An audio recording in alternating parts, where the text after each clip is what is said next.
increases at an exponential rate. You will have people running around in the streets screaming the sky is falling if you introduce mobile voting in your county. It will happen. I have several of them in my county. And you have to, right? You will have people running through the streets screaming the sky is falling, making a lot of noise. We have to overcome their noise. Do we have my slide with my video? Who's running the AV? I'm wondering if we could show that real quick.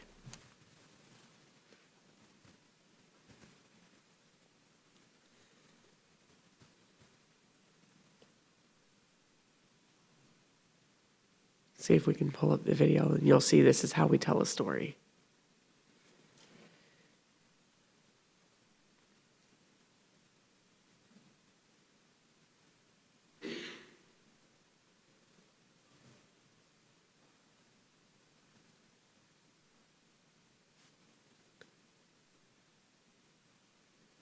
As he's pulling that up, I'll kind of preface this. We were getting a lot of media attention for the story. Most of it was interest. But we got a call from a nice reporter who said, do you have anybody that's going to use this mobile voting that we could maybe interview? I think this is a kind of a cool story. I think people might be interested in it. Do you have a person who would be willing to maybe vote on camera? And I was really excited. I was like, yes, we do. We have the perfect person for you. I grew up down the street from a really, really nice old lady. Her name is Maxine Grimmett. And when I was growing up, I thought Maxine was like 112. And when it came time for the mobile vote, for the disabled people to have mobile voting, there's not like a registry of disabled people, nor should there be. I want to clarify that. The Nazi Germany taught us we do not make registries of disabled people. So there isn't a registry of disabled people. But I wanted people to be able to vote on this. So I sent out feelers on social media and to all my friends and family and said, do you know anyone who would qualify as disabled that would be interested in voting at their home and not have to go to the polls? My mom replied to me and said, hey, what about Maxine Grimmett? And I replied and said, you mean like Maxine that was 112 when I was growing up? Is she still alive? My mom said, yeah, she's as spry as ever. See if Maxine will do it. So I call up, I was like, does Maxine have a cell phone? My mom was like, no, she's 106. She doesn't have a cell phone, but her daughter, who's 80, does. So I call up Maxine's 80-year-old daughter. And I'm like, Dixie, this is Margie's daughter. I'm the county clerk. Does your mom want to vote live on the news? She's like, I don't know. Let's ask her. Hey, Mom, you want a news camera to come and vote live on the news? Maxine says, visitors? Yes, I want visitors. Bring them here. So we came. Are we able to play that video? We have to stop. We're okay. 2 minutes over. That's fine. So, and we had Utah's oldest voter, who's 106 years old. We brought her an iPad, and she voted live on camera. And while she was voting, it occurred to us, this woman was before women had the right to vote in this country.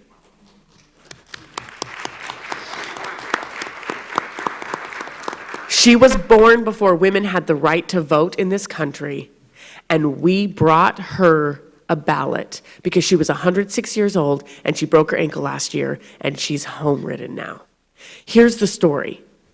The vast majority of the citizens don't care that we use blockchain technology. All they care about is that if somebody has a fit, they are taking away Maxine's right to vote. And gosh darn it, she was born before women had the right to vote, and no one is taking away her right to vote. That is how we implement blockchain technology in government.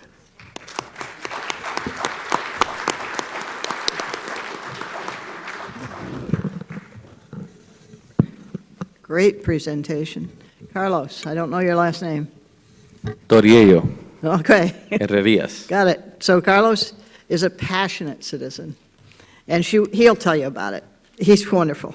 But he's been working to get voting going and to use blockchain down in Guatemala, and he leads the GBA in Mesoamerica. He's worked hard to develop secure elections in Guatemala and elsewhere. And that's why he's on the panel. He's really got his feet on the ground in terms of blockchain. Thank you. Hi, my name is Carlos Torriello Herrerias. I'm a citizen and resident of Guatemala City Zone 4, an innovative and creative borough that I recommend you all visit, whenever you're in the neighborhood. I'm the general manager for FundaciónHCG.org, a Guatemalan nonprofit that develops civic experiences. I'm also the chief community builder at Ceiba.io, a volunteer community that seeks to accelerate blockchain adoption in Mesoamerica. Think Mexico through Panama. I'm here to share some lessons learned from becoming the organizers for the movement known as Fiscal Digital, where we count the votes together. Quick clarification. In Guatemala and several other Spanish-speaking states, a fiscal is a combination of a witness and a prosecutor, a type of empowered and often legally responsible for keeping the system in check. Having said that, for clarity, when you hear me say Fiscal Digital, imagine digital witness. Let's give it a try. Fiscal Digital. Digital witness. Fiscal Digital. Cool. Fiscal Digital is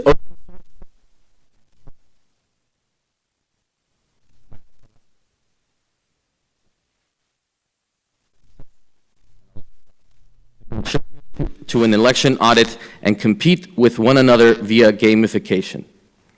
We'll unpack, but the key takeaway for now is that with enough users, Fiscal Digital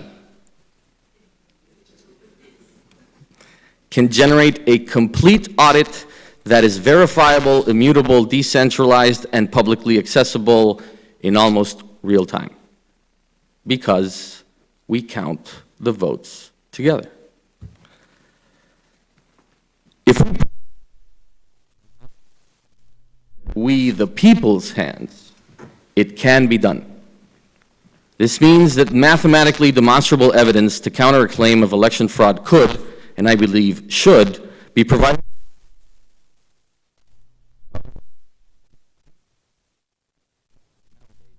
If you can't prove in real time that an election is supremely spotless, then reach conclusions that aren't based on reality, but rather on someone's opinion.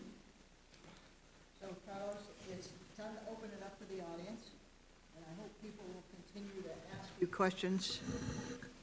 So it's now time for us to take questions from the audience. And thank you, panel. You can ask questions for anyone here. Go ahead. Hi, Carlos. I want to hear about the gaming part of your project.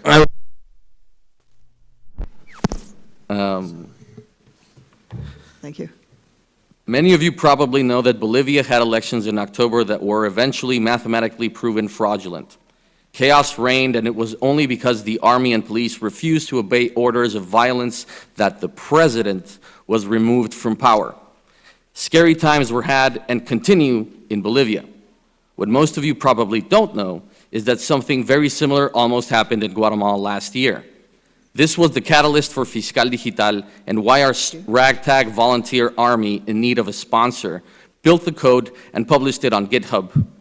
It took 3 weeks and began 5 days after the June 16th national election. While we were building the code, Guatemala had presidential, congressional, and municipal candidates from dozens of political parties openly calling the election a fraud. Protests began erupting, and our team felt that we were on the powder keg that was about to explode, striving to lighten the load. Everyone on the team chose to remain anonymous in their work for fear of potential violence, unless forced to come forward as a point of principle. dictated by our conscience, as it happened for me. But let's get back to unpacking Fiscal Digital and understand how we count the votes together. Blockchain, crowdsourced OCR, and gamification. We're blockchain polyamorous. We want to and actively work with any blockchain that our team has the ability to operate. Somewhat miraculously, we succeeded in using Bitcoin, Horizon, EOS, and Dogecoin. But how? So here's a real-life example of blockchain going in to the places where security in the election process is desperately needed. Any more questions? Yes.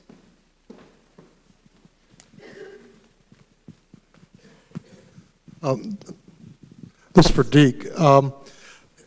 You all were able to conduct a pilot program pretty much just without legislation, from my understanding. One of the problems we have in South Carolina is that we're unable to do that without legislation.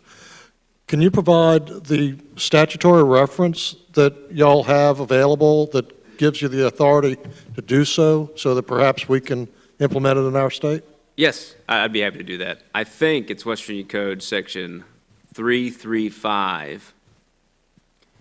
We will try to get this up on the panel if you come, and we're run out of time, folks, but we'll try to. You can ask questions, and we will try to get the answers up on the GBA site, the election site. There's plenty of place to ask questions, plenty of place for us to post answers.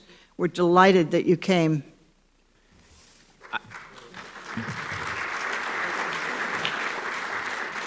Thank you.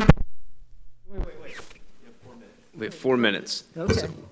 We just passed new legislation. You're right. We didn't need to implement a new statute or pass a new statute to implement technology for overseas voters.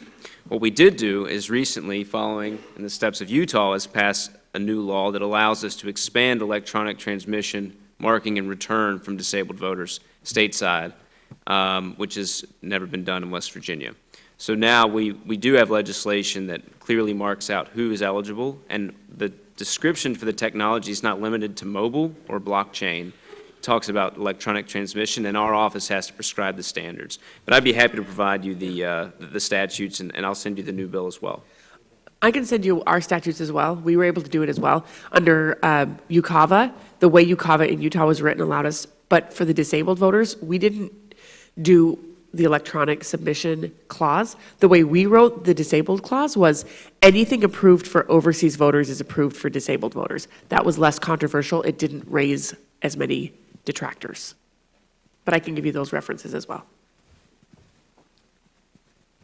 Thank you. Actually, what we need to do now is this. Panel, it's been a pleasure. We don't have any time for any questions. What I'd like you to do, though, is this. If you have any questions, please take the time to seek out any of these people. They're all professionals. They know this very well. And so that way we can you can take an advantage of getting a more in-depth answer to any question you may have. Thank you very much.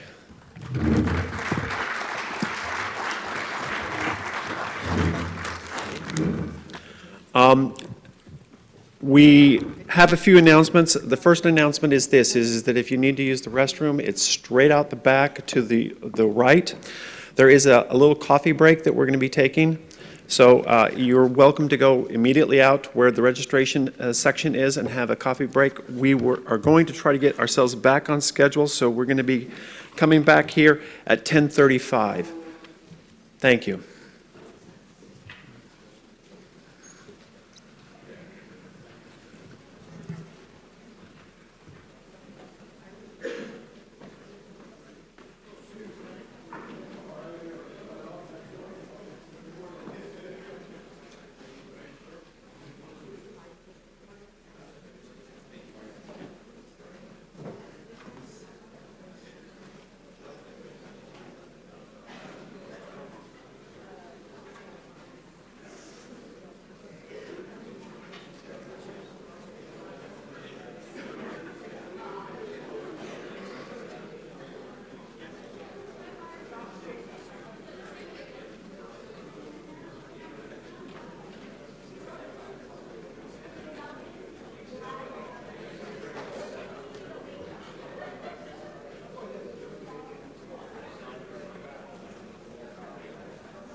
Great.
Okay.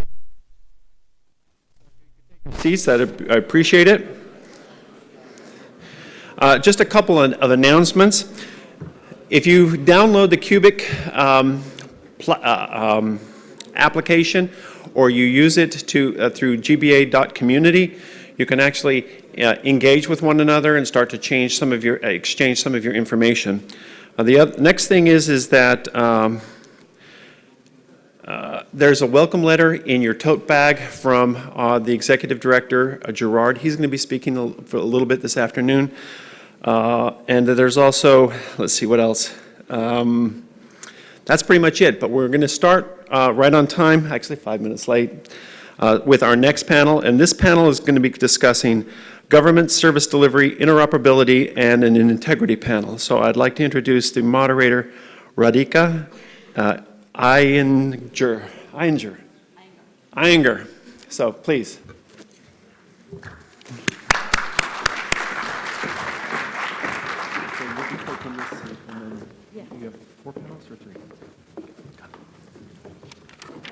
Good morning. So I'm Radhika Iyengar. I'm founding partner at StarChain Ventures, which is a venture studio based out of Silicon Valley, California.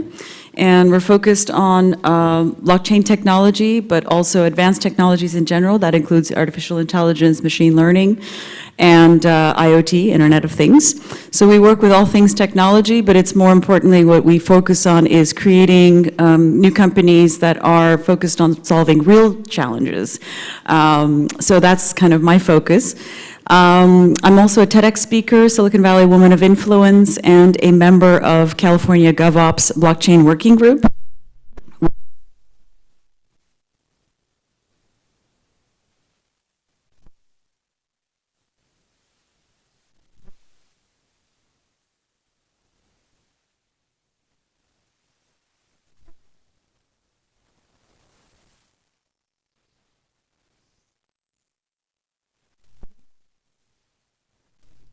We've got an amazing panel. And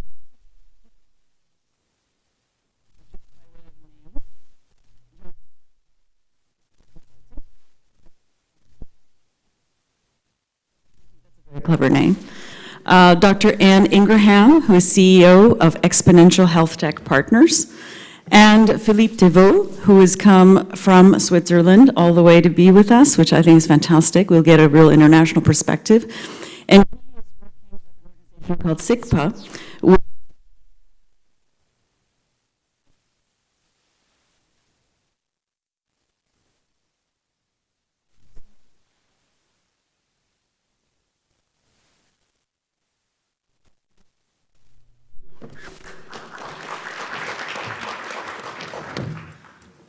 Philippe, would you like to start? Good morning. Good morning. My name is Philippe Thévaux. I'm coming from the company SIGPA in Switzerland. And my job is to provide solutions to government to enable trust in the digital ecosystem. And in fact, you may not know the company SIGPA, but you are carrying our product every day because we are securing the banknotes all around the world. This means these banknotes have some inks from us, as well as Swiss francs, as well as yuan, euro, rupees all around the world. And so we are specialized in security, in the material security, in the physical world. But now, as government are moving more and more into the digital, our job is to bring or to enable trust in these digital e-government services. And just to give one quick example, if you buy a house, you go to a notary and you have a very nice title deed which is signed by a notary and signed by you, and you can use this document as a proof that you own this house. And if a government wants to dematerialize all this and you don't have anymore this document but a PDF file, would you trust it? Would you sleep well? Probably not. Our job is to make such that you will trust this secured through a blockchain PDF document, so your title deed, more than this piece of paper. And we'll come back to that later. Good morning, everyone. My name is Dr. Ann Ingraham, and I am the CEO and co-founder of Exponential Health Tech Advisors. We are a veteran-owned, small business, women-owned healthcare consulting firm. I'm a veteran, I'm proud to say it. And so when I look at healthcare and understanding the challenges that we face not only in the United States, but as I think about my origin of birth, which is in the Caribbean, Jamaica, as well as where I have a ministry. I'm a Christian evangelist. So I'm not only evangelizing my faith, but I'm evangelizing healthcare information technology and innovative technology to solve the issues that we have in care delivery. My wish and my hope is to be able to help us as an industry, healthcare, understand the power of the blockchain technology and how we can leverage it to better enable care delivery to patients who need it. Great. Good morning, everyone. My name is John Markunis, sometimes called John Dean, but first I'd like to thank Gerard Dachet, president of GBA Global, for the invitation to participate in today's event, and also to extend a thank you to Congressman DeSoto for offering us the venue to, I think, really help educate ourselves on what's going on in the real world of blockchain. I have a 30-year background in real estate, and I have been working as a real estate blockchain advisor and business development consultant for 4 years. I'm a leader of the GBA's land titling working group. And what we do with our working group in land titling is we try to educate governments throughout, understand what blockchain is, and to help them implement it into their land registries or cadastral systems. No easy task dealing with different governments, including the US, but we are making inroads on some of the things we're trying to do with different initiatives. So I'm really happy to be here, and I think some of my remarks will revolve around what we're doing with land registry and cadastral systems. I've been advising some startups throughout the world who are working with different countries, from Somaliland actually, to Brazil, to some places in Europe, and including the United States. Terrific. I don't think we could have a better panel to discuss the topic of today, which is government delivery systems. We're going to be talking about interoperability. That's a huge issue for just everything around data. It's a data story.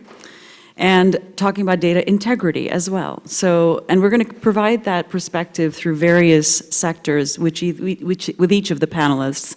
I myself work in the healthcare sector, so I have a shared passion with Anne in solving real problems that we have in healthcare, and it does come down to data. So for openers, I'd like to open up with John. Let's talk about property. Let's talk about land. Let's talk about ownership. Let's talk about how government can play a leading role in shaping that conversation around service delivery models as well within that context. That's a great leading question. We are trying to help governments shape that ecosphere and leading the transformation of ownership of properties and providing legal, titling to the blockchain. What a lot of people don't realize that throughout the world, there are still paper-based systems, certainly in most developing countries, and even in the United States, there are some recorders' offices, land registry offices, that indeed are still using paper.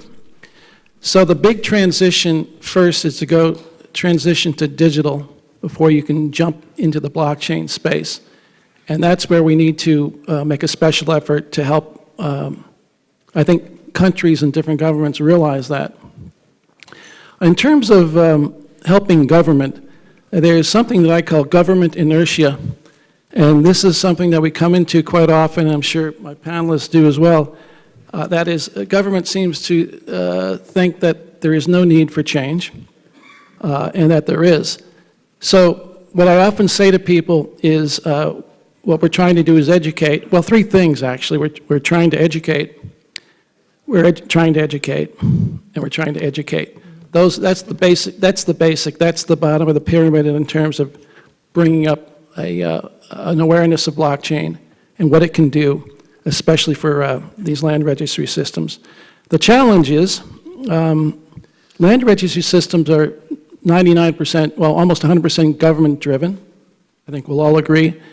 And there are a lot of different entities involved in that.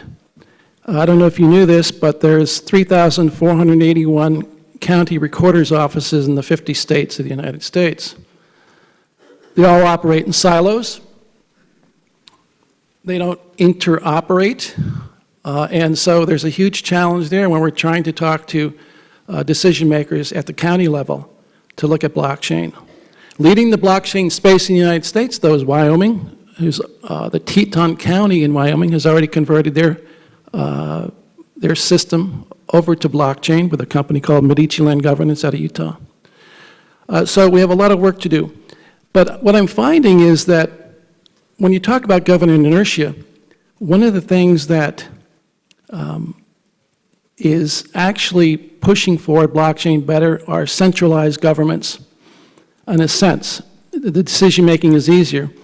Case in point, we're going to be building a smart city. I think they're going to go ahead and start building a smart city. And also in other places like perhaps the Ukraine, where they've built a blockchain system for land registry. So we have a lot of work to do. Anne, would you like to talk about interoperability? I think that's a really important subject, particularly in healthcare, when we're talking along the same lines as what John was mentioning in terms of siloed data. How can that improve the real holy grail of healthcare, which is patient outcomes?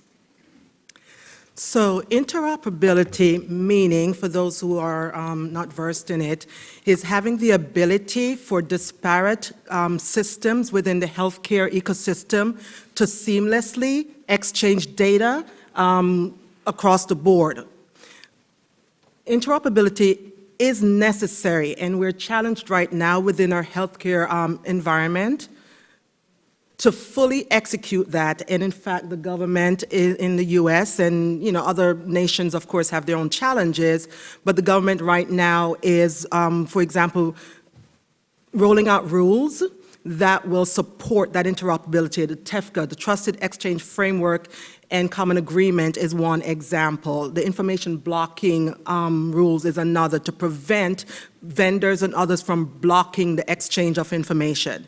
So part of my, my questions that I kind of set up for this discussion ask the question whether or not, as it relates to blockchain and blockchain helping to promote interoperability, which again will allow for easy access to patient data regardless of where we seek care, whether it be at our home or if we're out and about and become ill, to be able to easily access that record, to your point, will improve outcomes for patient, because again, better treatment, the right treatment at the right time with the right data. So blockchain technology, ask a question, is it a critical technology for healthcare interoperability? So let me define what critical technology is, okay? Critical technology is considered any technology that is new, novel, and used in a novel way in order to allow a system to meet its operational performance. I want you to think about that. If you've been a patient and you've gone to your doctor and you have to take your paper records with you, or if you have an electronic system within your hospital, but then you get injured in another state, what happens? How can blockchain alleviate this? And yes, it's a critical technology.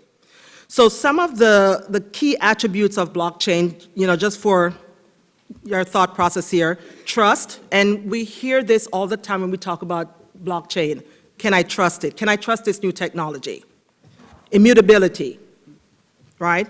Pseudonymity, verifiability, controllability, security, disintermediary, and transparency. Those are all of the factors that describe blockchain. And yes, it applies when we think about exchange of healthcare information across systems and maintaining that security that's required, that traceability, the access, okay? I can continue or I'll give it a rest. Why don't we come back to that? So, Philippe, I'd love for you to talk about something that Anne brought up, which is the subject of trust and integrity. I think those are key issues that we wanted to cover today. Absolutely. And in fact, what was said in the keynote speech of Scott Stornetta, he talked about transparency and integrity of government records. And I could add on citizen records, and typically healthcare are citizen records managed by government or private sector, depending who is in charge of the hospital. But we have a lot of records that are managed by government or private sector, which are critical. And it could be the land registry, it could be the health record, it could be the tax record, it could be my criminal record, it could be a lot of different things. And the idea is that this is, most of the time, this is centralized by the government, and us as citizens, like the example that Scott gave about Hertz, hey, sorry, we don't have your reservation in our system, we are handcuffed by the fact that if something is going wrong into the database, we cannot do anything. And the idea is that with blockchain, we can give back the control to whoever owns the data, to give back the control on his data through what I call a digital receipt. This means a proof that I can mathematically check with the blockchain, with the help of the blockchain, that these records are indeed genuine. To make the link with the previous panel about voting systems, elections, one big problem of election systems, and I discussed with our two previous panelists, is the voter registries. How a state, a county can guarantee that nobody touched and no foreign hackers did touch my records, and that I will be able to vote. And when I go to the polling station, they will not tell me, sorry, we don't find you, or you don't live anymore in this state. Blockchain here is helping, and I can receive, once such system would be in place, a digital receipt which allows me to prove mathematically to whoever, and anybody can check it, that indeed I'm registered in this county to vote because I'm living there, and etc. That's great. I think the subject that everybody wants to talk about is what are the use cases, right? And we've kind of talked in general terms about how government can play a role. What are some of the most important considerations when we're looking at this critical technology, to use your terminology, Anne? But when we're looking at use cases in each of these, whether we're talking land records and ownership of that, or whether we're talking healthcare records and ownership of that, or we're talking about e-government or voting services, what are we really talking about in terms of where use cases? Where are we at? John, do you want to touch upon where we're at? Oh, boy, yeah, or where we're not at. In the United States, the first use case, if you will, or pilot program was in Cook County in Chicago, Illinois. That was in 2017. They looked at blockchain. There were 9 participants from several attorneys and the county and the tech company and so on. They took a real hard look at it in 2017. They still have yet to adopt it in terms of a parallel or even replacing the system. That was 2017. Another really interesting use case, now that's something that didn't happen, and here's something that didn't happen also for different reasons, but one of the first pilot programs outside, international pilot programs, was in the country of Honduras. Now, Honduras, according to the UN, is one of the most corrupt countries in the world, and there are 2 American companies that went in as strategic partners to help the government in Honduras create a blockchain system for land registry in a particular part of the country, which is in a very wealthy ocean beach region. And this was in 2015. And there's a really good use case study on this, and if you want to contact me, or you can look it up online, but I can send it to you. But it was written by somebody from Honduras, who was a professor at the Baruch College in New York.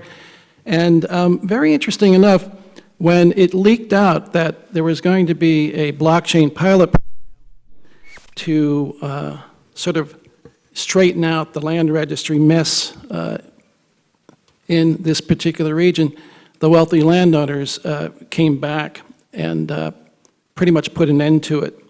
So, and this is a very real issue, so it didn't happen. But let's fast forward what is happening, I guess, across the world. One of the best in the United States anyway, and this is a great use case, I think, is the state of Wyoming, which I mentioned. Teton County was the first, county in the United States anyway, to adopt blockchain for their land records. And they're robustly transferring, or have already finished transferring records.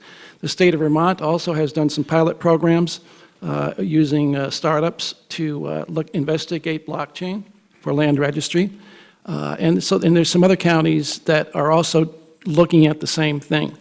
I'm advising a county in upstate New York to actually provide blockchain services.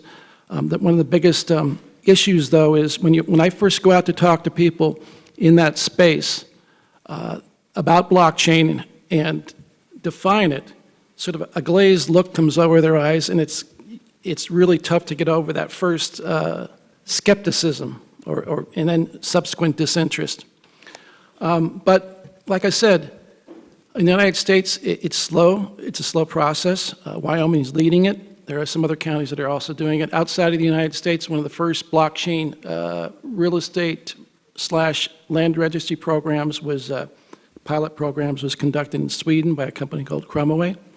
Also, the Ukraine has, with a company called Bitfury, has created a parallel blockchain for land registry. And interesting enough, I mentioned Somaliland. I'm advising a group in Somaliland that is actually, and it's interesting, Somaliland isn't even a country. It's not recognized as a country, and it's a breakaway from Somalia. But Somaliland, which has declared itself as a democratic entity, has decided to broach moving their country forward using blockchain, starting off with land registry and voting. And there's a company, American company, startup American company, that's providing the technology for that. And they are actually moving forward. There's an agreement in place. And we might be seeing some things in a place like Somaliland where it's being adopted. Not to interrupt you, but I wonder if we could also touch upon, from Philippe, when I think about government use cases and things like voting records, healthcare records, and any of the services that we're developing through government to provide valuable services and community-driven movements, if you will. I think about the ability of government to shape an entire conversation around what is usable by the citizens of its whether it's a county, whether it's residents of a state, whether it's citizens of a country. We're talking about providing valuable services. I was wondering from your perspective, particularly from an international perspective, since you're working with on a global stage, whether you can comment on what are some of the movements and initiatives that you're seeing, whether it's Dubai, whether it's Estonia or other areas, who are taking more of a leadership role. We might not be there yet, but I wonder if we might comment on where we're at from a global perspective. Yes, for that I will tell you a story of a country that maybe some of you don't know where to locate it on the map, which is Estonia. Estonia is just south of Finland, west of Russia. And this country has been invaded by Russians for 75 years. And in 91, when the wall did fall, they got back their freedom, the Russians left. But the country was empty. There was no administration, there was nothing. And they said, hey, we need to do something. This is a country of 1.4 million people. There is no resources. There is 2 cities of 100 and 200,000 people, and that's it. And they said the only way to recover an administration, a state functioning, it's through digital. We cannot afford to have real offices everywhere in the country. We have to go digital. And so they did build all kinds of services for citizens, all fully digital. However, in 2007, they were very severely hacked by their neighbors, their eastern neighbor. And the country was fully down. And they could not run anymore because everything was digital. And this is where some cryptographers who were working maybe in the same trend than Scott Stornetta since the 90s and 2000, they said, we have a solution for you. We can secure all your databases and your transactions between these databases by a blockchain. And since April 2008, remember Satoshi Nakamoto published his paper in October 2008. Since April 2008, the first pilot in Estonia to secure digital transactions of the state did start, and now it's working 24/7 since 11 years without any breach, with a blockchain which is quite different from the ones that we know, the protocols that we know, and where the trust anchor, the immutable distributed ledger, this is the Financial Times. If you buy it every 17th of the month, you will find a very small advertisement, I will show it to my colleague, which is just one hash, which is published in this newspaper. If I take a picture of us today and I timestamp it now with my phone on this blockchain, and I can do that with any kind of records, and I have, in 50 years from now, I go to Library of Congress and I go to fetch the Financial Times issue of the 17th of February, this means the next one, I will be able to prove the integrity of my records. I will have a digital receipt that I can check even if none of this blockchain and not this blockchain is existing anymore. And so what is important, and Estonia is doing that since 11 years, is that it's possible to secure all the records, all the modification of these records for the whole world just on this blockchain which is acting as a trust anchor. This is totally different from cryptocurrency, etc., from asset. But this is, in fact, the first blockchain which is running a whole state. Nobody knows about it. But this is the biggest blockchain, not experiment, industrial use there. All the other, Dubai and the others, are just following. Yeah. But it is time now to really propagate this type of digital integrity, and as Scott said in his introduction, for government to improve transparency and integrity. I think you bring up some really valid points, particularly on trust and integrity in terms of the role of government. When we think of the role of government and we think about how government can spur innovation and accelerate innovation, I think of healthcare in particular. One of the great things that's happening, it's really more on the life sciences side, is the Drug Supply Chain Security Act, which was passed in 2013, that really compliance with this act would mean that every single prescription drug can be traced from manufacturer to the hands of the consumer. And that's through all of the hands that it goes through. And I think that's pretty transformative, because when we have problems with counterfeit drugs, increased exposure, health risks, even sometimes lethal, and there are many cases of that globally, we're talking about a $200 billion industry of counterfeit drugs. We're talking about an opioid crisis, where people who want access to certain drugs buy them through whatever means possible, often online. And we're talking about consumer safety. So when I think about the role of government in something like healthcare, and I think we're starting there, and we have this wonderful act that we're going to have to be compliant with by 2023.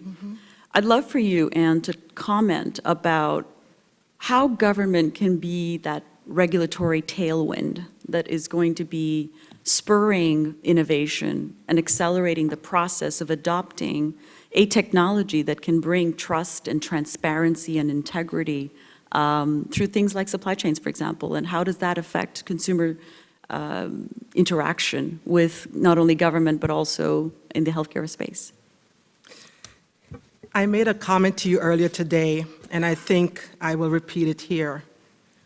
We, as American people and the American government, need to get out of our own way, okay? And allow, thank you. We're at the seat of government here, right? And I think we need to recognize the power of the unified voice sitting in this room, whether you're a governmental person or you are not. But in healthcare, there are so many rules, and for the right reasons. There are so many regulations for the right reasons. But oftentimes, as you know, the technology outpaces the regulations that we currently have, right? Whether it be HIPAA and others, okay? So I appreciate just even having this opportunity, and even with the work that ONC is doing, right, that CMS is doing, but we really need our senators and others to truly take a look to see how archaic some of our our regulations are with respect to the technology, and take the right steps to remediate that. So, for example, I talked about the Trusted Exchange Framework and Common Agreement. That's a step in the right direction, and they're doing a lot of work. There are some principles that that agreement and that framework is built on that I think will help to move us forward. And again, I will say, put America back in the true competitive driver's seat for healthcare information technology as it relates to delivery of quality, safe patient care. So things that are needed, I think, that we need to look at from a regulatory standpoint is standardizations. We need to establish standards, okay, that goes across all vendors, data types, healthcare delivery systems, insurance systems, whatever it takes. We need transparency. We need cooperation and non-discrimination, okay? Again, we need security and patient safety considerations. And we do have them, but they need to be modernized to keep in alignment with the spur and growth of innovation, okay? We need access and data-driven accountability. And when I think about blockchain, I think that blockchain, again, presents us with the opportunity to satisfy that framework I just talked about, okay? Being able to do that will enhance trust. That's the challenge here in a healthcare environment and ecosystem. How can I trust that my data, my healthcare data, which to me, I don't know if it's more valuable or less valuable than your financial data, but it's all about trust. What do we need to build in, both technically, infrastructure-wise, operational-wise, and legal and regulatory requirement to remove that fear and to build trust? Well said. So unfortunately, we're going to be running out of time, and I want to leave a couple minutes for questions from the audience. But I think in wrapping things up, I think we've seen very clearly, and these are just 3 different areas, but in each of these areas, I think government has a very pivotal role it can play in bringing services to the community at large. Whether you're talking land records, whether you're talking transparency and making sure that that ownership and title is properly held, whether you're talking about healthcare and, whether you're talking about electronic health records or even pharmaceutical supply chains, for example, whether you're talking e-government, voting systems, all of the services that a government can provide, we really are talking about a myriad setup of use cases where government can play that pivotal role and can actually spur innovation, particularly innovation that can bring this kind of trust and integrity and interoperability in data to provide value to its citizens and the community. And I'm pretty excited about the future, and I really appreciate all of your comments on the panel today addressing that. Philippe, did you have something quick to add on that? Yeah, to stress what Anne said, the technology is there, it's industrial, it's existing, it's a question of will of the decision makers to go forward. That's it. Excellent. So we have a couple of minutes left. Do we have questions from the audience? Somebody raised their hand. Hang on, let me get you have 1 minute. Oh, 1 minute. Okay. So am I. Hold on.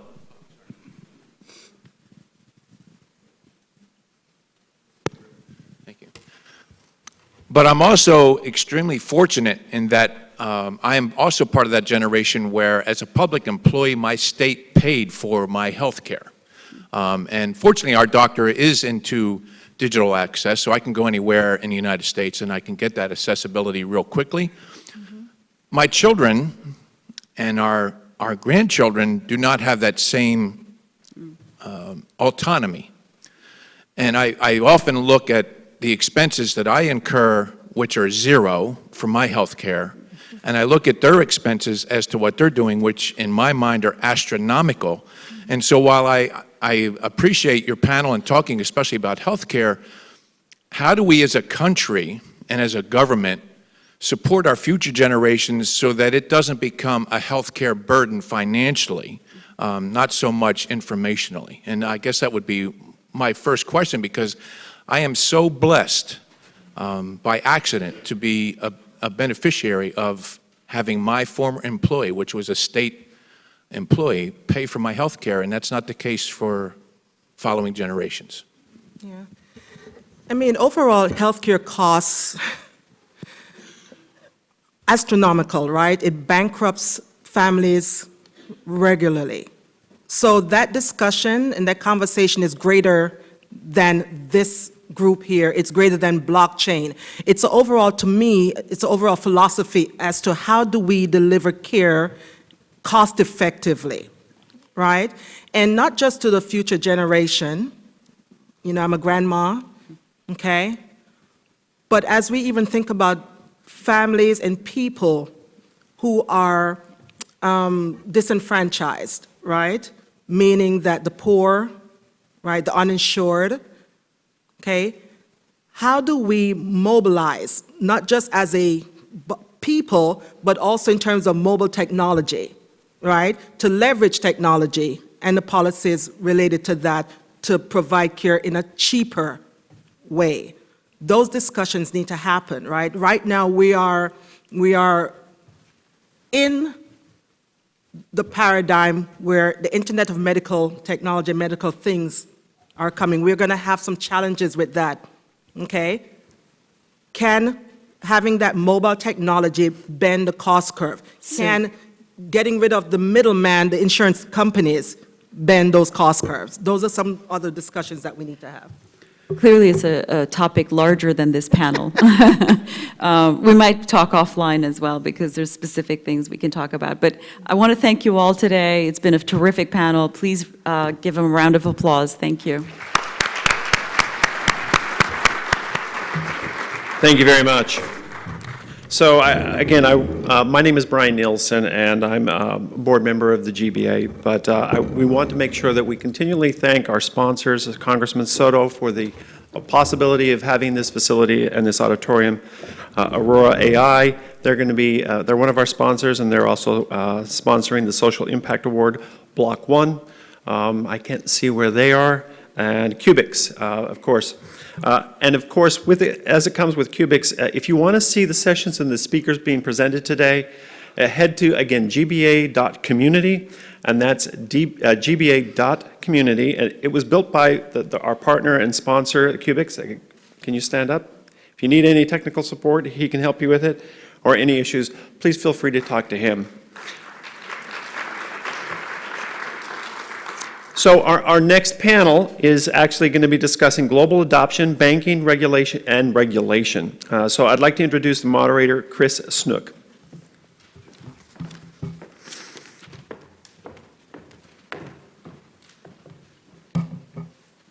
Got our slides?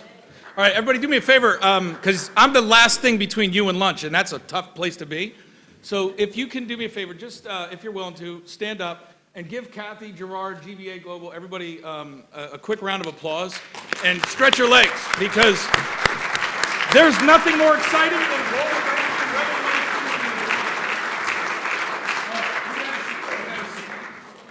Thank you for indulging that. Your energy is as important as the panelists that I'm going to bring up here in a couple minutes. So let's go back in time a little bit. Imagine that you were this couple. So if you're by yourself, just you're the one on the right or the left. And you went to bed last night and it was 1720. And you were in the Potomac River and you went to sleep. And you put whatever bear skin or whatever you were doing to keep yourself warm over top of you, and you blew out the candle which lit your house. And you woke up this morning at whatever time the cock crowed, and you walked outside and you woke up today. And you walked down to this historic building that we are all pleasured to be in, and how would you feel? What would you think? What might you say? And if you could put anything together, what would you do? Because if you're a policymaker, this is probably how you feel right now, on a daily basis, regardless of which color tie you wear. And if you're an entrepreneur, this is you. You're fired up. You're going to disrupt. You're going to change the world. Here I come, baby. Only to have a regulator who doesn't get it bowl you over. Because if we want to talk about possibility, we have to talk about constraints. So when we might have gone too fast. No, we didn't. All right. So when we want to talk about possibility, we have to talk about constraints. And part of our constraints right now is this thing called complexity. I've learned about primordial ooze only recently because I wasn't that kind of kid when I was growing up. But primordial ooze is essentially where we all came from. And we have a primordial ooze 2.0 moment happening right now. And why I'm giving you this context is because before we start asking the questions of these panelists in a second, I just want you to have a different frame of where we are, what's important. Congress and progress are two sides of the same coin called innovation. We don't like it when we have to slow down, and we don't like it when others make us go too fast, right? If you're honest, you realize you don't resist change, but every single one of us in this room resists being changed. And so the purpose and the appropriateness of this building to discuss this topic couldn't be more apropos. So again, thanks to the organizers for that. Some of these things you may realize, but just to give you a sense, that couple that was 300 years, Gerd Leonhard tells us that in the next 20 years, you and I will experience that same change. If you actually sit with that for a minute, that's overwhelming. Because everything you know about yourself and your life and how you get through it today, calling an Uber, ordering stuff on Amazon, having it there in 2 seconds, the expectation level to not have to pull out your credit card when you pay at a restaurant, and last night, wonder why it takes 45 minutes to check out at the one we were in, those things are your 1720 blow out the candle, pull the bearskin over your body. That's today. 2030, 2040, you will feel like those two colonial souls walking into this building today. That's called exponential. And that's what we're dealing with. And we're trying to figure out how to make this turn this 100-year cycle, not with 1.7 billion people on the planet that weren't connected in 1900, but with 7.8 billion people that are. So it's a challenge, yes? Yes. We can't do it with the same things that got us here. We need digital ethics. We need to put human rhythms with our algorithms. If you haven't followed Gerd Leonhard or Rebecca Costa, I highly encourage it along with some other people. And we got to deploy empathy. Empathy is putting yourself in the other person's shoes and saying, what would I think? What would I feel? What would I say? What would I do? But here's one last piece of context before I bring up your esteemed panels. I think you're getting warm, yeah? Yeah. All right. Right now, we can talk about blockchain and all the different applications you're seeing today. We can talk about cryptocurrency, and we're talking about one and the same thing in some cases and totally different things in others. The reality is that if this was a blue ocean, how many of you have heard the book Blue Ocean Strategy years ago? Right? So if this was a blue ocean, we are also dealing with red ocean conflicts, right, at the same time, because everyone sees the blue ocean and wants to race to it and reset the next world order. The golden rule is what? He who has the gold makes the rules. So for 5,000 years of history, gold and silver have been what we call Mother Nature's money, or some people call God's money. Governments created money, somewhere right around the Roman Empire too, and have ever since then we've had government money, fiat, by decree. What enforces government money? In this country, an $800 billion defense budget. What enforces the people's money, which came out with Satoshi Nakamoto's innovation 10 plus years ago? The people's money was decentralized. The people's money was free market, and the people's money is governed by code. It's the only difference. But the challenge is that we have new actors. So we have these battleships. We have these aircraft carriers, the US, China. We have these big state actors that care about their people, that care about their positions, but have different viewpoints. And they're in this ocean, and they turn really slowly. But when they turn, get out of the way. And then we have these entrepreneurs, the green and yellow and red. And some of them are pirates. So we love to talk about the pirates. And then now we have a new fourth variable that's never existed before either, called corporate money. And they have all of us. They have more people connected in a stateless way than any other state in the world. 2.5 billion and plus on Facebook, as an example. So these are the factors that all of you are trying to understand, number one, before you can even move. So my encouragement is not to try and slow down, because you won't be able to. But hopefully with this panel that I'm going to bring up, we'll be able to help you calm down so that you can catch up. So the answer is finding the simplicity on the other side of it, and here's the upside. Gartner tells us in the recent book, The Real Business of Blockchain, another one I recommend, that $176 billion over the next 5 years is this industry. And it's 3.1 trillion 5 years after that. So if you're looking for a growth opportunity, you're in the right seat. Please help me welcome to the stage. You guys ready? All right. They're ready for you. So the Dame of Honor and the Honorable Ministry of Finance from the Republic of Croatia, Zenja Sipic, please join us. Give her a hand. Dr. Sindhu Bhaskar of EST Global, and the infamous Dr. M from the president of the Impact Institute. So we're going to sit down and and we'll start off with some questions. We're going to cover tax and banking in a very fun way. So we have the pleasure of having someone who has to deal with how do we tax properly. And by the way, tax is a word we all cringe at, but the reality is none of us have a place to drive our car or stoplights or anything without revenue, and revenue in the form of government is tax. So it's an important function. From your perspective, just what is the strategy? What is the Croatian strategy as it looks at taxing in the digital age, Xenia? And then how does that need or couple with other actors? So thank you very much. It's my honor to be here in this remarkable building, in this remarkable and distinguished country. So about Republic of Croatia, we took from this year, January 1st, 2020, presidency of the Council of the European Union. So as a member state of the European Union, we follow and actively work on the solutions about new challenges in new digital evolution. So one of them is certainly digital economy. So how to tax digital economy? Should we tax at all? So that's the questions that we have in Croatia also. So as we see recently, work of OECD on this matter, this is actually complex matter because many countries are involved in that. But tax on digital economy is not so complex. It's not so complex things. So actually, we in Croatia we didn't propose any law to tax digital economy, but our neighbors did it. For example, Austria or Italy.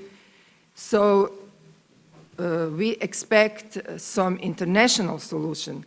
And I should say that when I came here in United States, I have the time to read your Constitution, and one sentence is really beautiful and it's really important and said, one nation, one constitution, one destiny.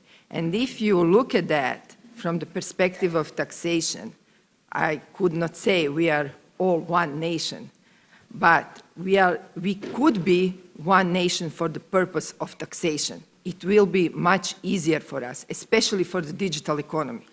So I'd like to build on that. I want to build on that, and then we'll go to another intro. But a use case of that is recently, when you're talking about what OECD is doing, there's 137 countries that have essentially signed up to try and come up with a global framework around taxation in the digital age. The use case being that we can't disincentivize, if you incentivize a corporation to go somewhere because they're going to not have to pay tax, then the global economy, so you can't have these countries acting completely independently and have it scale possibly is the one argument, right? And at the same time, they need their sovereign individuality to stay true to Croatia or whoever they are. So what is the balance of that, in your opinion? Absolutely. We are all sovereign countries. So as we saw recently that some countries involved and is enforced the laws about digital taxation, some of them in European Union. But actually, in the same time, as you said, the OECD and also in the level of the working groups on the level of European Union, we are trying to find solution for international approach. Why is that? Because it's easier. But of course, every country has right to take some measures to tax digital economy. But as we see recently, one of them postponed the law till the end of 2020. That was France? France, yeah. Because the situation is that it's much easier, because what is the purpose of this taxation? Taxes are not punishment. Taxes should not be a punishment in any way. So we try to find solution which is simple, which is applicable. The laws, the regulation should be simple, should be structured, should be very easy to read from somebody. So it's much easier for businesses and for taxpayers, because our role as a tax administrations are also to be service to the citizens. So it's much easier if we have common approach. It's much easier for businesses. Yeah. But of course, it's happened that for me, that's my opinion, time is crucial. If we wait too long, of course, countries will decide to take the profit which they think belongs to their country. So time is crucial. So we hope that we will find this year some international solution, and it, my opinion as an expert, will be that will be easier for everybody. Absolutely. So we're gonna, and since I'm just back from Davos, I would like to say that with regard to this one nation, yes, and the thought immediately goes to the United Nations as well. So we launched at the World Economic Forum in Davos the so-called Prosperity Collaborative. You can Google it, which is led by EY, MIT, and the World Economic Forum Council on Blockchain, which is one of the global future councils. And I am a member of the World Economic Forum. I incidentally put the blockchain among the top 10 there in 2016. The Prosperity Collaborative is actually a project which is aimed at defining taxation policies for all the nations in order to channel funds to address the sustainable development goals, and especially with a focus on the climate. So it's a great segue because, Sindhu, you have a pin that is gorgeous, and it actually relates to the Sustainable Development Goals. And your work at EST Global, I'd like you to talk to us a little bit about what fintech composite banking and development is, because I think most of us realize that banking in its current state is broken. If we didn't realize that, it's broken for at least 2.5 billion people on this planet that are unbanked. But for those of us who are banked, we probably have a relationship that is not always wonderful with our bank, regardless of how much we use it. So you've been 32 years in I don't know how many countries over your career in banking, and what are you doing now, and how does it tie into this whole situation? Well, thank you for inviting me, because I belong to the genre which is so battered and bashed up, because I belong to the banking zone. So the main villain is the bank right now, and everyone is trying to find a solution for banking. So after seeing all the drama being enacted in all the conferences, sorry to use this terminology, because we cannot say that all the principles of our classical banking are rubbish and they should be thrown away to gutters. It is not that thing. Yes, institutions are there, but the players, the actors are also there who try to make or break the institution. So I think in this situation, the biggest drawback is our self-centered actions. That has created a bad name for the organization and institution like banking. Banking has been and will always remain a big source of development. And that is why, after attending so many conferences all over the globe, blockchain, cryptocurrencies, and all that, wherein everything was centered to anti-bank bias, that banking should get removed and then everything is going to be fine. But let me ask everyone that, did we get rid of the principles of law of supply and demand from the cryptocurrencies market on the exchange? We did not. So what is the difference between cryptocurrency and our own banking system? Yes, players may be different, their intentions may be different, but right now tokens are only source of private profiteering because they are not geared to the social economy, social wealth, national wealth. So that is why I am creating a banking system based on blockchain. I have applied for 5 banking licenses, which are in different countries. Everywhere it has been cleared. So it is not like any neobank doing the fund transfer. It is of banking with full stack of services. So you will have banking, you will have fund transfer, you will have trade settlement, you will have private banking, wealth management, lending, everything. Now, what I tried to do, that my banking licenses are in Switzerland, then Guinea-Conakry, Brazil, Senegal, and one more country which I will not like to disclose right now because it is in the final stage, and the last one is Puerto Rico. So I have connected all these banking setup on our native blockchain, which is created by us, so that I don't have to be slave of, again, big banks who talk of heritage and the problems in shifting to new technology. So ours is a new institution. I can shift to any technology. I can use any technology. And these are geared to the development. So these are development-centric institutions, because my term is composite banking. Composite banking is inclusive of all, like financial inclusion, banking the unbanked, and development. So we are working with Government of India, Philippines, different governments in Africa. And the development model is very simple, because till now, whatever our focus of development is, I can call it the aid policy, grant policy, subsidy policy. These are the things which we try to pass on to underdeveloped areas, thinking that these things will create a real development for them. But it is not the case, because money goes in, they consume, and everything is finished. What we need is that we need to create real centers of capital creation in those areas. Now, even if you create the capital, if you don't rotate the capital, you cannot create a sustainable and durable capital. So I want to pause there, because I want to keep everybody understanding the context here and tie it into something that Dr. M, you're working on, and then back to you, Xenia. So there's been a resurgence of Giselle theory. Silvio Giselle was from the early 1900s. A lot of this negative interest rate policy that you and I wonder about or hear about is tied to that. The idea was, can you stamp currency and make it expire? The reason I bring that up is because banking as a service, right, is a real thing. We need to have the service of banking.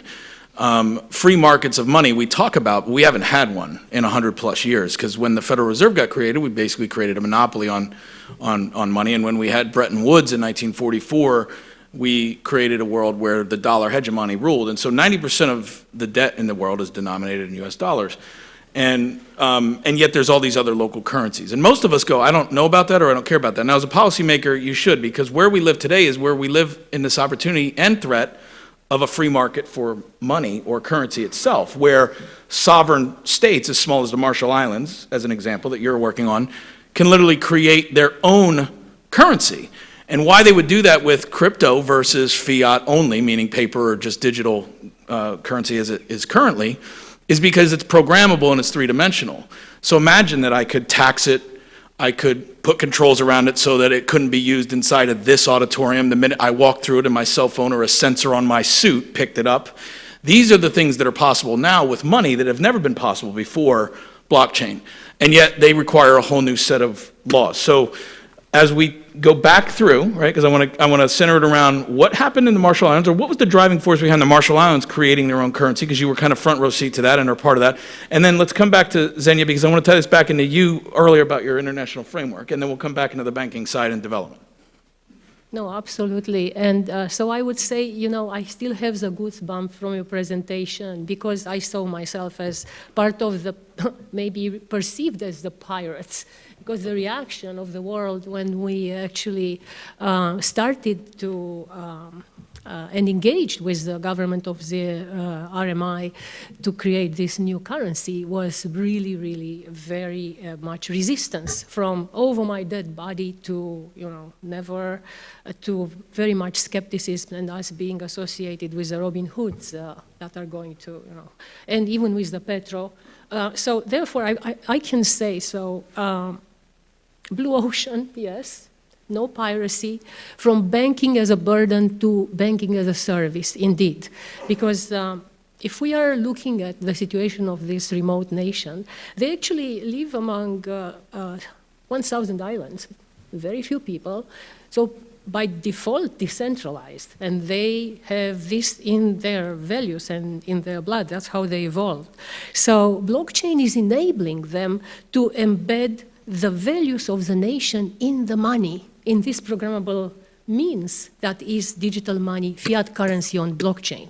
And that's why the name of the currency is also the sovereign, so, or SOV. You can find more at the SOV.global. So when I say the value of this nation is, first of all,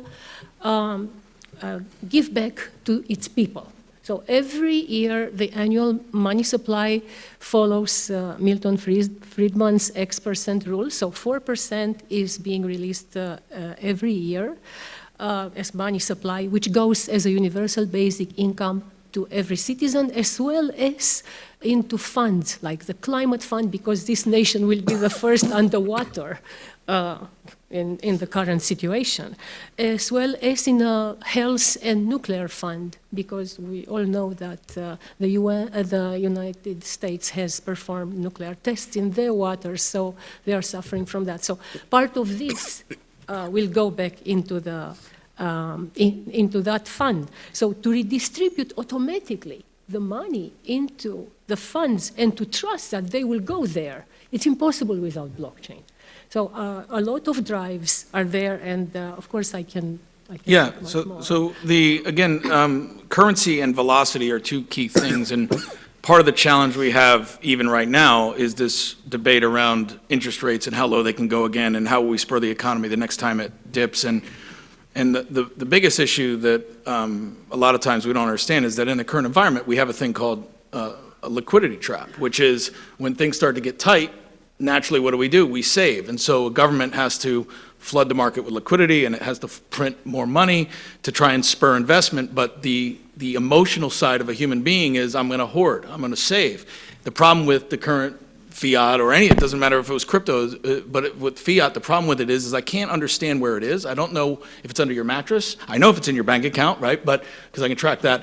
So with crypto, and this is to Scott's earlier comment about looking backward to go forward, in the early 1920s, European country, and I can't remember the name of it top of my head, but you can Google it, Silvio Gesell, they literally increased GDP and employment by 20% in a matter of 30 days by creating essentially a local currency that was not state, but it was like municipality, that stamped. So I paid everybody in it that lived in that town, $1,000 a month or whatever, and at the end of that month, it was worthless. So what do you have to do? You have to spend it. And what happens at the first of the month? You get another $1,000, right? You say, well, I don't know if I like that. Well, most people live check to check right now and go deeper in debt every month, so it's not really any different. The difference is in crypto, what you can do is you could program that. So when you talk about banking services and wallets and things like that, we're talking about securing identity. We're talking about creating development goals that actually map to circular economies. But what we first have to understand is that why it doesn't work today the way that we may have thought. Why what Sindhu's saying may sound like you've heard that before and it didn't work last time, why should I believe you? But why I want you to pay attention to him is because we're not talking about the same thing. We're talking about what if you could program that very system and that very money to circulate itself. And there are two things which I'd like to... And one thing I have to say, because you were kind of pleading for the banks, is why does it not work today? It is because the banks are the pirates, because that's how they evolved, to actually predate and take everything. Just think about corresponding banking and how actually a small nation can transfer money from a place to another. If you have dealing between two banks, you have to go through a corresponding bank and pay fees there, and then you are allowed to exchange the currency and pay fees to the other corresponding bank, and so on and so forth. So it is really a conundrum, and it is preying on us, the people, or we, the people, given that we are here at the U.S. So Sindhu, go ahead, pick up on your points, and then let's come back to Xenia. Yeah, so again, of course, bankers are the biggest pirates. I do agree with you. As of now, that is what I'm trying to change. But see, the whole cultural psyche and the social psyche has also to change. It is not only that institutions need to change, players remain the same. So if we don't change our mindset, nothing will change. Even the new organizations will adopt the same rot that we are having today. That is number one. Number two, there is nothing new or say disruptive in this. Everything is very, very evolutionary, and even what we are facing is also evolution. And we are moving to new trends and new boundaries of technology. Third thing is that we always have to remember we are living in the age of political economy. So politics dominates the economy. We may keep on saying anything unless your political leaders are liberated, you cannot have a liberated economy. Number 4, the theoretical aspect of development is that development only starts from above and revolutions start from below. Now we have to invert that model, and that is what I have tried to do with my banking system, that I am talking of creation of capital in underdeveloped centers, rotation of capital, and creation of durable capital. And that is why the development starts from below and only support or say guidance comes from above, so that we are not subjected to the tyranny of above or tyranny of government, as you people like to call it. Awesome, excellent. So Xenia, let's shift gears, but stay on that thread of pirates, because part of what you have to do and your role is you have to identify who the pirates are, and then you have to try and bring them to justice in some way, right? If that's paying what they owe or putting them in jail, but there's challenges to that, and we spoke a little bit about the back. If you could write your crystal ball and you could say, you know, in Croatia, if I could write a piece of legislation that technology would enable at scale, what challenge would it promote? Would it help you with data? What would it help you do? I think that is actually true. When I'm listening to my colleagues, and I was starting to think about that actually paradigm between technology and legislation is shifting, is already shifting. So far, the main rule was always technology followed the legislation. That's not acceptable anymore. So technology and legislation should be compatible, and should be a lot of damage if we are not taking care as a legislator what we are doing and what is on the market that will bring us benefits. So third part is that we are now in the era that it's possible that technology has directly impact how the legal solution would be. And that's good, because we don't want any more administrative burden or cost or anything, or for example, the laws which are not, you cannot apply that in practice. So we cannot have only lawyers for the laws anymore. So it's very important that the part of the decision makers are the people who are deeply involved in the, not IT only, in the new technologies, as a blockchain, as a DLT, as any other new technology who could help us to bring us a better legislation. So when I'm talking about the challenges, of course, the main challenges is the digital economy, but a lot of other challenges. For example, today, tax frauds are very sophisticated, are very fast. So you cannot have a tax audit anymore today who will take, I don't know, 2, 3, 4 months, start after 1 month. So we need to be very fast. So the tax audit, for example, or tax administration should be fast, and first should have a quality data. And usually the biggest fraud is cross-border fraud. So we need exchange of information. In the European Union, of course, we have directive to automatic exchange of information, and still exist exchange information on request or spontaneous information.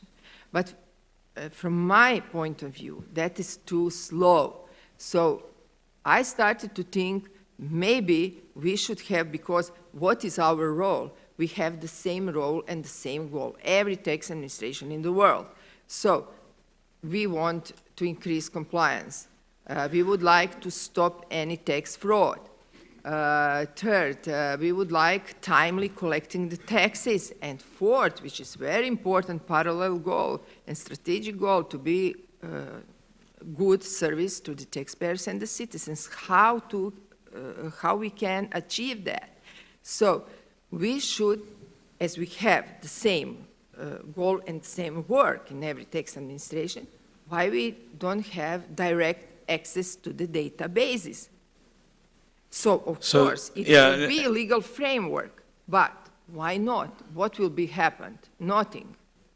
And there's actually, to what she's speaking about, not only is it something super relevant to someone in your position, but there have been pilots in the Middle East and India with what's called a multiple blockchain architecture. If you can think of a consortium where so the tax authority and the central bank and maybe the retail banks and then the exchanges and people like that are all nodes. So it's a permissionable but permissionless kind of blockchain consortium, and it's multiple layered to allow for KYC and things like this to be resold, which actually is a cost saving. So now you can not have to trust and not have to put your data that you don't want outside the chain, but through encryption, you can serve up Chris's KYC and sell it at a discount to what it would cost somebody else to pay for it to have it done again and have it not be redundant.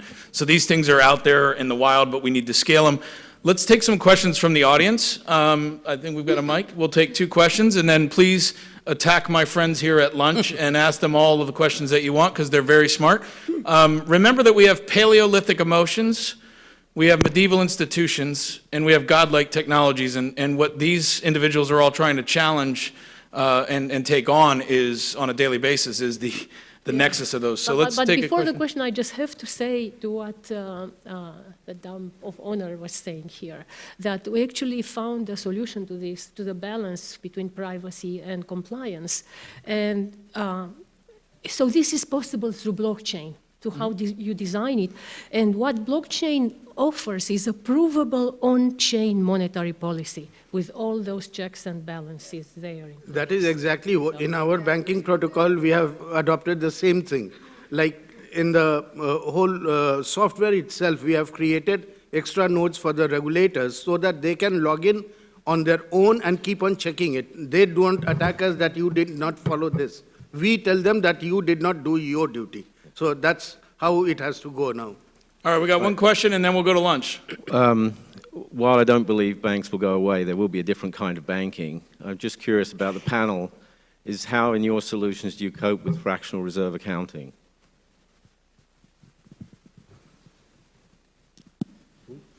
Is the question, do they allow it, or do they put different throttles on it? Can you clarify the question a little further? All of the above. Okay. So what is the relationship in your new models to fractional reserve banking? Excuse me? How do you approach, or how is your relationship in your business models to the concept of fractional reserve banking, where I'm lending out 20, 30x what I have under deposits and as a digital bank, I think we'll be the first one to follow all the Basel III norms. So that gives you the answer. Because no digital bank or neobank, which people say, they are only busy in fund transfer. But when we are doing full stack banking, we are following all the classical banking principles with new technology.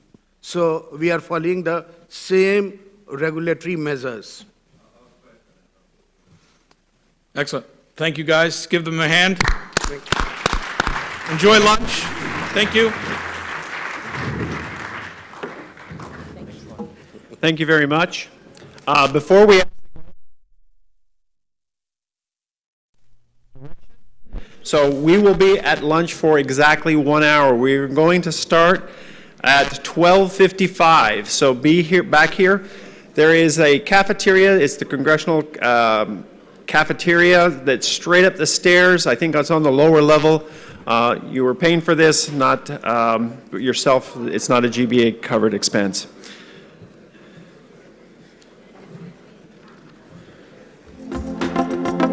This concludes the morning session. We'll return at 12:55 p.m. Eastern Standard Time for the afternoon session, featuring panel discussions on preparing for the future, protecting property, people and communities, national security and competitiveness, and state and local implementation and regulations. Special highlights of the afternoon program include the Government Blockchain Association's Annual Achievement Awards and keynote addresses by Daniel Larimer, Chief Technology Officer of Block One, and prominent investor Tim Draper.